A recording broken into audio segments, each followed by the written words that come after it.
Hey, bonjour à tous! Faut-il forcément manger bio quand on suit une hygiène de vie naturopathique? C'est vrai que souvent on associe le naturopathe à quelqu'un qui est fan de l'utilisation des huiles essentielles, qui prend des petites tisanes avant, après le repas, pour un petit grog en hiver avec des plantes et des clous de girofle,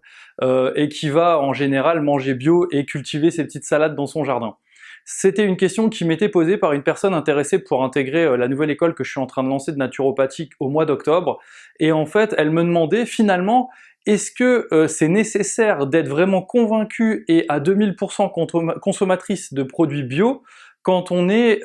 intéressé pour devenir naturopathe? Et j'ai souhaité élargir la question à, est-ce que finalement faut-il consommer du bio et être un fan de produits bio dans le domaine de la naturopathie en général, puisque devenir professionnel c'est une chose, mais ensuite profiter de l'hygiène de vie et du mode de vie sain au travers de la naturopathie, finalement c'est beaucoup plus large et je pense que la réponse intéressera autant de gens des deux côtés. Avant toute chose, si c'est pas encore le cas, pensez à vous abonner à la chaîne et surtout, si la vidéo vous aide, vous permet de comprendre des choses et vous permet également d'avancer sur des réflexions que vous pouvez avoir de votre côté, pensez à la partager. C'est comme ça qu'on fait grandir la connaissance et la conscience autour de nous et surtout qu'on obtient finalement un monde qui change et on se rend compte actuellement, dans l'état dans lequel on est obligé de vivre, que finalement ce changement est vraiment indispensable. Donc pensez à partager et faites votre part du travail. Donc allons-y pour ce sujet qui est central. C'est vrai que l'alimentation c'est un facteur, c'est un pilier, hein, c'est ce que j'appelle un pilier de la santé, comme je suis pas tout seul, hein, c'est quelque chose d'assez couramment utilisé dans la naturopathie. L'alimentation c'est central. Souvent d'ailleurs bien des naturopathes apprennent à donner des plantes et à conseiller l'alimentation. Ils apprennent pas forcément les autres techniques qu'on peut enseigner nous dans notre école pour avoir une vision réellement large avec la résolution des causes. Mais c'est vrai que c'est toujours enseigner l'alimentation. Il n'y a pas d'école de naturopathie qui parle pas d'alimentation, il n'y a pas de naturopathe qui demande pas un minimum ce qu'on mange, ou alors c'est pas un naturopathe. Donc il est vraiment primordial de comprendre que dans le cadre de l'alimentation, on cherche à ce qu'elle soit le plus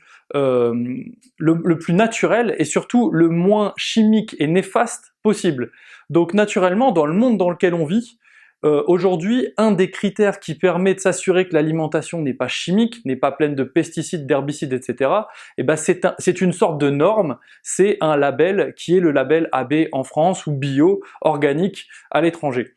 Donc évidemment, c'est un moyen de savoir que la façon dont ça a été cultivé, récolté, ensemencé, etc., ou bien même stocké ensuite et commercialisé, transformé, tout ça répond à un cahier des charges. Ce cahier des charges n'est pas parfait, ce cahier des charges vise pas à générer l'état de santé comme l'état d'esprit naturopathique, mais en tout cas il a le mérite de dire on n'utilise pas de produits chimiques, ou en tout cas vraiment des seuils extrêmement faibles dans les cas où c'est a priori, d'après les techniques de culture aujourd'hui, utilisé relativement indispensable. En tout cas, ils n'ont pas encore cherché à faire autrement et c'est là où on peut aller beaucoup plus loin. Maintenant, ça ne veut pas dire que tout ce que vous mangez qui contient un label bio ou tout ce que vous appliquez sur votre visage qui est bio est forcément sain et dit naturopathique. Naturopathique, je distingue, ça ne veut pas dire biologique. Naturopathique, ça veut dire bénéfique à la pleine expression de la force vitale intelligente qui anime tout être vivant et notamment votre propre organisme. Et donc évidemment, l'hygiène de vie naturopathique va beaucoup plus loin que de consommer du bio ou pas consommer du bio. On peut devenir naturopathe sans être un consommateur de bio, on peut très bien avoir un potager, travailler avec des gens au niveau local qui en fait vont cultiver des choses en permaculture, vont cultiver des choses au niveau enfin tout à fait artisanal et qui vont pas forcément utiliser de produits chimiques. D'ailleurs souvent c'est les petits cultivateurs qui utilisent peu de produits chimiques d'après ce que j'ai pu remarquer, tout simplement parce que ça coûte cher les produits chimiques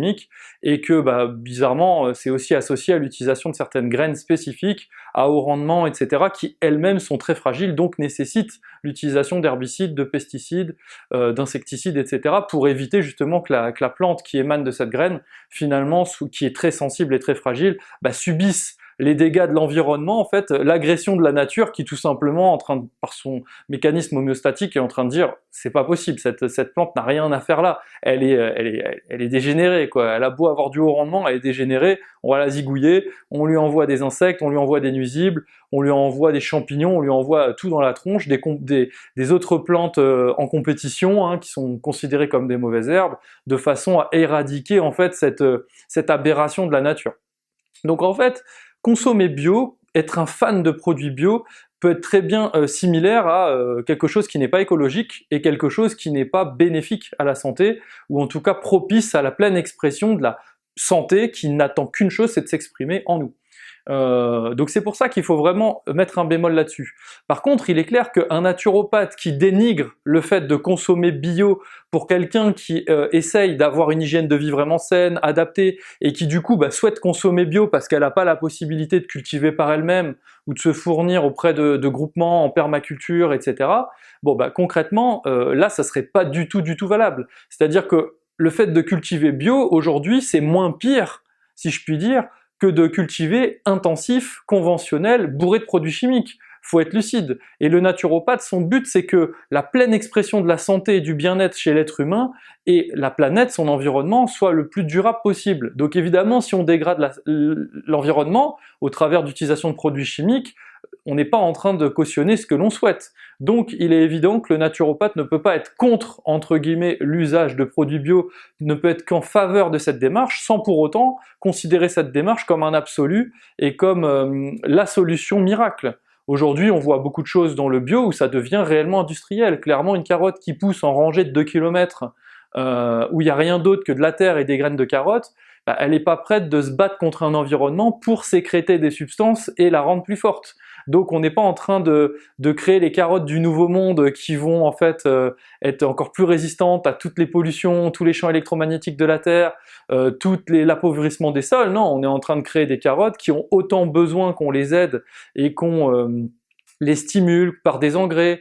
qu'on les protège. Alors bien souvent par des techniques naturelles et non chimiques, mais pour autant elles ont besoin d'un coup de pouce humain, alors qu'en fait la vraie carotte qu'on trouverait dans une clairière ou qu'on trouverait en forêt ou ailleurs,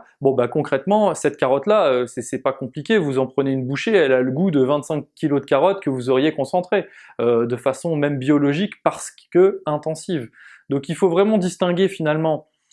naturopathique, biologique c'est un petit peu galvaudé, puisque biologique ça voudrait dire que ça émane du fonctionnement naturel de la vie, mais évidemment on n'en est pas là, dans le cadre du bio il y a souvent de la culture effectivement intensive, et donc il faudrait aussi le distinguer finalement de quelque chose de pleinement écologique, durable, et surtout à un haut potentiel nutritionnel, puisqu'aujourd'hui on sait très bien que certains fruits bio et légumes bio ne sont pas cueillis à maturité. Je le constate à chaque fois que je vais au magasin bio. Quand vous allez au magasin bio, très souvent vous constatez que certaines choses vous sont vendues et ne sont pas mûres. Et malheureusement, je pense qu'ils essayent de gratter au niveau des rendements de cette façon, en récoltant pas forcément mûrs. Aussi parce que quand on traite pas les fruits et les légumes, ils ont tendance à moins se conserver dans le temps. Donc pour la commercialisation c'est compliqué, quand on les cueille moins mûrs, ils vont se gâter moins vite, tout simplement. Donc c'est pour ça que consommer bio, on peut pas le dénigrer quand on est dans la naturopathie, mais en vrai c'est un des fondements de la certification bio que l'on recherche, c'est le fait d'arrêter de polluer et de cultiver de façon durable et non néfaste pour l'environnement. Donc ça, on pourrait très bien le faire sans être certifié, on peut le faire tous sur notre balcon avec un petit bac en terre et puis on va cultiver des choses dedans sans rien y mettre. Tout simplement, hein, tout le monde peut le faire. Aujourd'hui, il y a des très belles expériences de permaculture qui sont menées, d'ailleurs qui est un des rares modèles agroécologiques à être pleinement rentable pour les agriculteurs et cultivateurs. Donc j'invite tous les gens qui sont aujourd'hui dans des cultures bio intensives ou des cultures tout simplement conventionnelles à se renseigner sur ce modèle, hein. Il y a eu des études de l'INRA, etc. qui ont été faites sur la rentabilité et le fait de pouvoir en vivre en faisant finalement moins d'heures de travail quotidiennes, tout en étant extrêmement bénéfique et non polluant pour la planète, donc totalement éco-responsable si je puis dire, même si le terme écologique est complètement galvaudé à l'heure actuelle. Donc je dirais que, pour conclure, le naturopathe ne peut que promouvoir un mode alimentaire et de consommation au sens large qui ne soit pas polluant, qui soit le plus potentiellement neutre vis-à-vis des émissions de gaz à effet de serre, de carbone, mais surtout l'utilisation des produits chimiques, etc., vraiment le plus neutre possible, et si possible bénéfique. Parce que quand vous cultivez des choses qui en plus consomment de l'azote, consomment du dioxyde de carbone et potentiellement enrichissent la terre par les feuilles qui tombent, etc., ou bien même évitent l'érosion des sols, en fait vous êtes en train d'avoir un impact écologique favorable sur la planète, tout en produisant finalement de la ressource pour l'alimentation humaine ou animale. Donc ça c'est fondamental en fait de se dire, sortons de ce truc de on va prendre quelque chose qui pollue moins, on va faire en sorte, au contraire, d'aller chercher des nouvelles techniques et de demander aux cultivateurs d'utiliser des techniques, de trouver des solutions pour finalement aller chercher des astuces qui permettent d'être non seulement pas neutres, mais également bénéfiques pour notre environnement, en plus de nous fournir des ressources. Voilà, j'espère que cette vidéo vous aura plu, qu'elle aura répondu aux questions, notamment aux questions d'Elodie que j'avais reçues par email. Je vous souhaite une très belle journée, j'espère que tout va bien pour vous, que votre projet de devenir naturopathe avance, et surtout si c'est simplement par appréciation personnelle, passion de la naturopathie et du mode de vie sain, j'espère que ça vous aide à avancer. Jusqu'à ma prochaine vidéo, je vous dis portez-vous bien, continuez à croire en vos rêves et à très vite les amis.